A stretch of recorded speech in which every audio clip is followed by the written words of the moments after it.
So, welcome everybody to the afikra podcast. I'm here with the super talented designer. Actually, they're a duo, but your sister's not here. Yep. It's Carlo and Mary-Lynn Massoud. You guys always work together, but I think you're only here today to talk about the work. And we're here to talk about your fantastic collection at the Design Doha Biennale. We were both there last week. I had a chance to see it in person. It was so impressive. I mean, the exhibition as a whole was amazing, and then your work in particular was one of my favorites. So tell us a little bit about your collection, Shiitake. It's a series of floor lamps. They were so colorful and playful. Can you talk to me a little bit about that and what inspired that? Yeah. Hi, Bayan. First of all, Hi, how are Jen. you? I'm very happy to meet you again here. Yes. So the Shiitake Collection came out of after. So we started with me and my sister. We started working together two years ago. We created the Elephant Collection, and for Design Doha, we decided to create new pieces that are not related to furniture, but mainly to lightings. And this is the first collection of floor lamps that we created. I don't know how came the idea, but it was mainly it's a technical matter that we find in the concrete that allow us to create curves where we put the light in, and it was a technical matter that allow us to create these big lamps that are like 2.20 to 2.60 height centimeters. And so we like, when we work with my sister, we always like to, it's always a playful mode working together. So we always try to create objects that are really that we like, and that are fun for us. Yeah, it's definitely clear in the work. I mean, for sure. Yeah, exactly. And I don't know, it came from, I don't know how come the shiitake mushroom. I don't know. We wanted, actually, I know. I think that the mushroom came from the console. So we got some orders, like commission orders from clients who asked for a console with a light. And this is where we decided, and the light used to have like a cap with a post. We decided to disconnect the lighting from the console, and this is how it started. Actually, the collection started. Okay, because I was gonna say Shiitake suggests like a connection to nature or some sort of organic shape or element, and then the material that you use, which you explained to me last time, which is kind of like a glass reinforced concrete, right? Exactly. It's like such a man-made thing, yet you created such an organic element, and it's such a nice like juxtaposition of this really technical method, but with a really playful organic shape. Exactly. So I was telling you last time that there is a point in concrete where there is a small part, a small time lapse in the concrete. When it's still wet and before it dries, there is a kind of a moment where you can actually mold it with your hands, and this moment allows us to create a lot of technical parts that allow us to create actually the lighting pieces. So it's a matter of timing. You have to catch it at the perfect moment, not before it's fully dry. Exactly. Okay. Exactly. And actually what we usually we take foam, we carve them, we create the shape that we want in like PS foam, and then we spray the concrete on it, the GRC on it, and all this method with a little part of technicality allow us to create the Shiitake lamps. They're really beautiful, and I would never have thought. Like, you look at them, and you think they're so light and they're so like fluffy, and then you touch it, and it's this really like rough concrete texture. It's such a surprise. Well, they are light for what they are. They are like 100 kilo. It's not very light, but if you cast them in full concrete, it will be around 400 kilos. Wow, yeah. But 100 kilo is still a piece that you can move around, and if you are 2 or 3, you can move it around and place it wherever you want. And they are the best part of this collection. They are like for indoors and outdoor spaces, so you can place them anywhere you want. So they're durable for outdoors. They can yeah, exactly. And I don't know, the shapes came really from out of nowhere. I don't know, it was a give and take between me and my sister. You know, it's a lot of discussion between me and her in the factory. We always, we don't draw together. We start directly in with the the factory, material. doing some mock-ups, carving. So it's a lot of discussion between me and her. And yeah, we ended up these 5 collections and these 5 pieces, sorry. And we are creating 5 new more pieces that will be shown at the Design Week in Beirut, hopefully in May. And they will be more Nice. colorful. You will have like pink and yellow and Oh, different nice. colors. How long were you guys working on this collection? How long did it take to kind of shape the idea? We've been asked by Rana Beiruti from Design Doha she wanted to take some pieces that we already had in stock, but we didn't have anything in stock.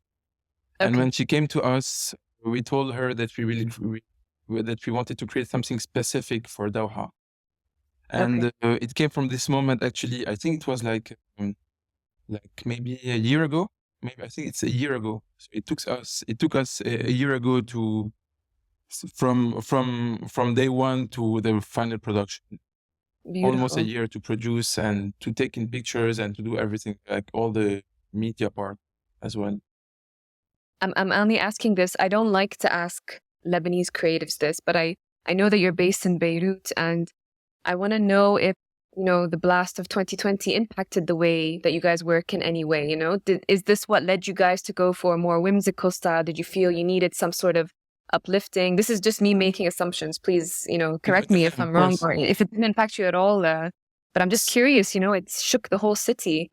Yeah, that's true. Actually, I was living in Mamkhail when the blast happened, and my sister she was in her atelier in Jamaica, and both of us got hit really badly by the explosion. So actually, her atelier was blown away, and my house was completely blown away, and I had to move the second day from the house because it was not a livable place.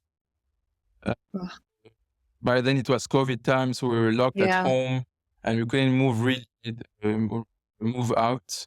Yeah, I think when you live like such a moment, a dramatic moment in your life, I think that you see life differently, completely differently.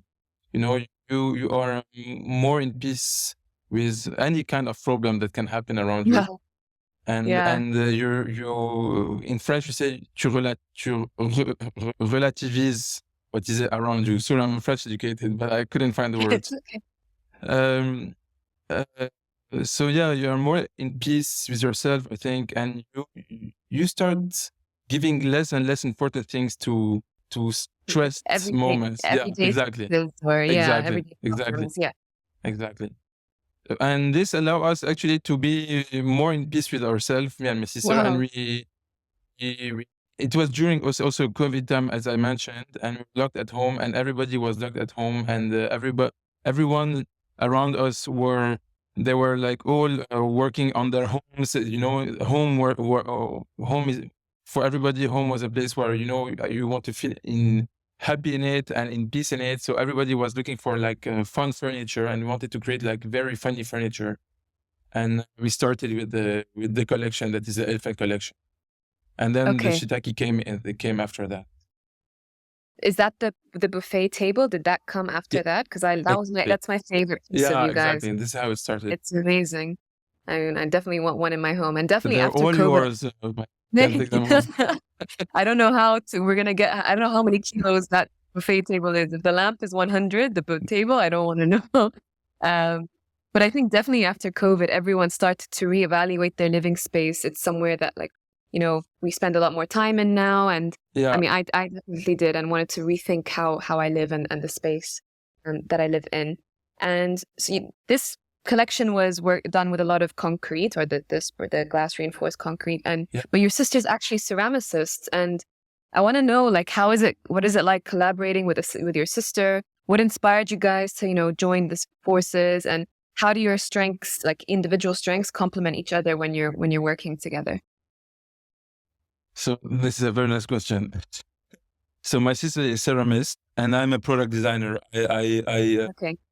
I'm more into like architecture and design. So I really work with like craft people in Lebanon and producer. That they produce like any kind of furniture or or piece that I designed. My sister worked with her hands. So mixing the both world, the hand and the engineering part, allow us to create a lot of, actually allow us to create furniture that are like uh, handmade, and but with a technicality part. And this is, I think that this collection is really a mix of our of our world together, because she is more into very funny, bulky element, more into line, sleek oriented detail. And together, when we merge this together, when we start working together, it's a perfect, like a marriage. Yeah, union. it's a marriage. It's a marriage of our two worlds. Yeah. And we started actually. So we started in COVID, really doing this collection, but we started 2 years ago when we both of us were commissioned to create a work in Cape Town. So we spent 2 months in Cape Town doing a research on African dolls, and we created a series of tables there. And it was the same process. So we mix our two ideas, and it works. And my sister doesn't really know about material. She's more into shapes and forms, and I'm more into bulky forms, I say. And I'm more into, like, as I said, more like sleek and materiality and like how material works together, and we created this together. That's super interesting, because I also come from an architectural background, and I work now mostly as a graphic designer, but this is the year that I started wanting to create more homeware pieces. And I always wonder, what is the line between something that's an art piece and something that's a homeware item? Like, your lamps almost look sculptural. How do you define something that belongs as a homeware piece versus a piece of art? I mean, I think I need someone like you to help me, bring that functionality. I probably lean more towards your sister, where I think in terms of color and form, but yeah, I'm interested to know what's that line like. Frankly, I think that today it's a gallery who will define this. It's not you. It's not me. If I've been asking this question for a long time, and I think that the only my only answer for this is when a galleries or a curator come to you and told you, you know what, the bit that you did, I like it. I want to put it in a gallery, and I want to label it as a piece of art. So maybe this is how it become a piece of art that you can sell at a certain price, or you can produce it for yourself, and you will never reach this price because no one will understand why this piece costs so much to sell. So it's I think this is how I see it today, after experience. That's good to know, because I feel like I sometimes feel under pressure. I'm not a furniture designer. I'm not a product designer. I have experience in art. But you don't need to. You don't need to. Exactly. You can do whatever you want. There is no, it's just a label. For us, it's just a label. So my sister is a ceramist. She never did any kind of furniture before. And then we're doing like massive, like big pieces of furniture. Yeah. It's just, I think it's just a label. Okay, good. This gives me a bit of go for it. I advise if you have an idea, just do it. Do whatever you want. Do whatever you feel. I'm glad. Good to know. I mean, it definitely comes across in the this playful experimentation nature of this latest collection. And I wanted to ask also, I read online that, or we spoke briefly about the restaurant that you guys run as well in Beirut, or that you're a part of, and you told me that you love to cook as well. And I love to eat, and I work a lot with F&B. I design and do branding and menu illustrations for several restaurants in the region. Okay. And I love it. It's a coming together of my two worlds. I'm still exploring ways in which they can overlap a little bit more. How does food and design overlap for you?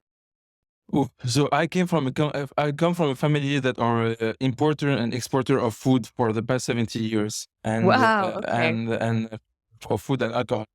And so my dad got this land in the north of Lebanon, in Batroun, and we established a restaurant there in 2000, and I think it was 17. Okay. So it's an organic farm. We started a brand called Biomass. It's a It's an organic that works with a lot of institutions in Lebanon, and that helps a lot of farmers to plant organic. And we do the distribution of this brand in Lebanon and abroad. And so when we set up this restaurant, I'm really involved in the farm, in the work of the farm. So actually every weekend I'm there planting, working with the guys, and so you get your fresh vegetables from the eggs, and the best is to appreciate this is to cook with your friends and family in the nice environment. As a Mediterranean boy, we like to. I think this part of the world is one of the best for food and nature. I agree. And yes. I love to cook, so I set up another kitchen for me in the mountain, and we gather with the friends on the weekend to cook there. But that is a separate space from the restaurant. And the restaurant is operational actually. So it's a restaurant that serves. It's a farm to table restaurant. So if you go there, you're served from like all the organic vegetable fruit from the garden, and you can have a great meal there. I mean, I think I'm gonna have to invite you should come by the next time. I'm inviting myself. When you're in Beirut, please let me know. You're most welcome to join us. This is a dream of like a dream meal for me for sure. Do you think when you're cooking a meal, do you think you use any of the same mental processes as when you're designing something? I mean, I know you told me you don't really draw, but while you're experimenting, do you think there's that sort of improvisation when you're cooking as well? Yes, I think it's a matter of dosage as well. It's the right amount of ingredient to make a good food. I think the same in design. You need the right amount of thinking and understanding what you're creating to make a nice product. It's that right balance. It's the right balance. Okay, lovely. I'm going to end on this last question. We spoke briefly before in Doha about how a lot of people view Beirut as quite a chaotic city, but actually it's an example of how individuals can live the most freely they possibly can, because you said nobody cares what you do in Beirut. You're kind of a free-spirited human, and I want to know, and you guys choose to live and stay in Beirut. I mean, I'm sure you have opportunities to live in Paris or to live elsewhere, and you and your sister very actively and very prominently said that you'd rather stay and live in Beirut. What does Beirut, how does it influence your design? What does it mean to you? What does it mean being there and working out of there? I mean, I love the city, and I think some of the best creatives have come out of that city, and I hate when it gets, put in this box of it's a mess and it's this, and I want to know more from your side. I think when you live in your bubble in Beirut and you try to go out often and come back, if you go and come back to the city all the time, I think it's the best place to live in. Actually, it's the only city where you can produce anything you want at a reasonable price and in a very cheap, in a very quick way. You wake up in the morning, you go to the carpenter, he is like 10 meters away from your house, or if you want to go to the metal guy, he's like a kilometer away from where you work, and you can create a very simple product in a minute. You create a very nice atmosphere. You work with craft people there. You can create whatever you want. Everything is easy. Life is easy for production, for creative. Life is easy for us. And imagine yourself living in Paris. If you want to cut a piece of wood, you have to take the metro to go an hour away from Paris and go to a guy, and probably he will be in a very angry mood. Tell you, come in a month to cut this piece of wood. You need like 2 days. Come in 2 days, to pick it up. In Beirut, you can do it. You can do this in a minute, and everybody here is to help you. Yeah, in a minute, and everybody here is to help you. And you have a lot of people who work in craft, and you have a very nice industry of creative and producer that can create whatever you want. And I feel like the carpenter or the metalman would just invite you in for a coffee. You sit and have a coffee with him. You have a cigarette. You chat with him. Exactly. This is how this is how I work. This is how I That's work. amazing. Every time I go to a craft guy, I go in the morning, they put you coffee. They don't want to work with you before having a coffee and a cigarette with you. Too bad I That's stopped amazing. smoking, but Yes. but this is how we how we operate in the country. And for Yeah. example, even our furniture, it's a guy who who does all kind of element of facade for. He did all this skin for the Hadid building in Beirut. Wow. And the same company with who we work. And the guy told us, you know what, you can have this corner in this factory and do whatever you want. And this is how we started. And That's amazing. and it's so nice to work with this kind of guys. And you deal with a lot of, workers, technicians, engineers, and everything is so easy, and everybody want to help you to create like the best product. So yeah, That's amazing. I will never leave Beirut for that. And I love the city. I love the chaos. I love the diversity. I love that, you have people who drinks, who doesn't drink, people who go to church, to mosque, and people who doesn't care about religion. And the different way of life that we live in the city make the city a very nice place to live in. Yeah. And makes design like this possible. I mean, imagine you're trying to find a space to work in Paris. They would charge you an arm and a leg. Like this guy just gave you, the corner of his factory. Exactly. Yeah. But not even in Paris, even maybe also in the Gulf, like Yeah. this chaotic, this garbage on the street, or I don't know, like posters on the walls, or like this mess, is a source of inspiration for us. It's the history of the country as well. So it's consciously in our mind. So to create nice stuff and nice pieces. Even like, for example, the whole city is full of concrete. We took concrete and we tried to make it in a better version of what we all surrounded with. So I think everything is connected at some point. It's all organic. It's all very authentic. Sometimes it feels in the GCC or abroad, it feels maybe a bit more clinical, and you have to work in certain process, and it gets in the way of the creative flow. Exactly. So yeah. You're making me want to move to Beirut now. But yeah, I think that's all we have time for today. I know the show is on until August, so I highly encourage everyone to go to Doha, check out this exhibition of extremely talented designers and architects and artists from the region, especially Carlo and Mary-Lynn's work, Shiitake, the floor lamp collection. And yeah, thank you so much for talking to me today. Thank you very much, man. And I'm waiting for you in Beirut. Yeah, I'm coming. Don't worry, I'm gonna come, and I want to eat at our restaurant. I will. Yeah. Okay. Thank you so much, Carlo. Take care. Say hi to Mary-Lynn. Bye bye. Okay.